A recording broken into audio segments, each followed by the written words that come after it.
Well, welcome back. We go from the rehearsal room at the Royal Winnipeg Ballet to the dressing room for the female corps here at the Centennial Concert Hall. And this very smashing and stylish woman here is Liz Vandal. First of all, Liz, I mean, this outfit is amazing, but you are the costume designer for The Handmaid's Tale, so definitely have to dress the part. Thank you. So welcome to Winnipeg. Let's get right into it. Reading the book, knowing all the different kind of, I guess, strange wardrobe that Atwood wrote about in her book. First of all, The Handmaid, how you would even visualize that for dance. I guess your process.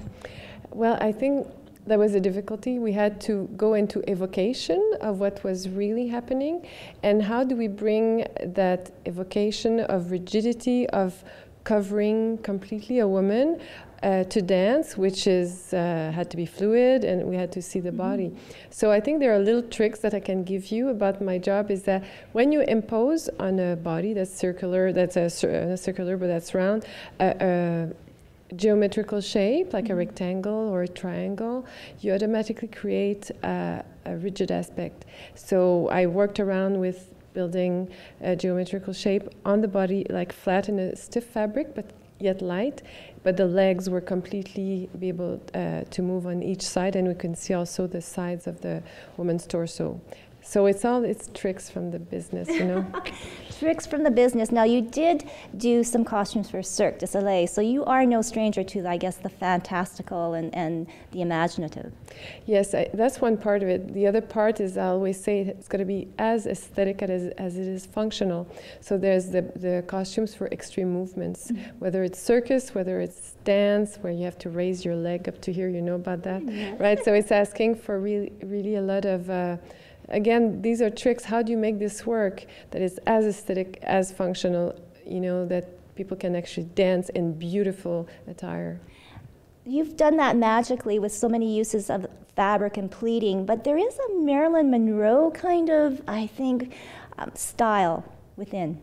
Yes, well, I think we have to go back a little bit, that what creates the concept for the Handmaids is an evocation of Egypt time, ancient Egypt, because it all started with a triangle because of the eye symbol, which is in a triangle. And I thought, it's like a patriarchal society. I mean, this is a rigid society. So from there on, I went on drawing geometrical shape and the pleating, the solar pleating, like the Egyptian used to do on their little cloth dress.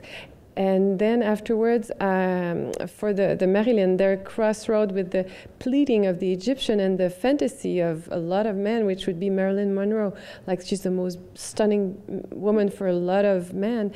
And the commander has a fantasy about Offred, which is his woman, one of his women. And we decided to dress her up as a Marilyn dress, but in a light blue. And then it's elegant, but yet it's a bit provocative when they're into the Jezebel world.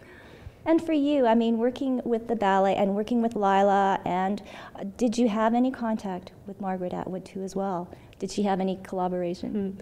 Unfortunately not. I had my contact, of course, with Lila, and I knew she was respecting Margaret's work of art. So I read the books. I'm fascinated. I look forward to meeting her, and I hope that my job honored her work as well.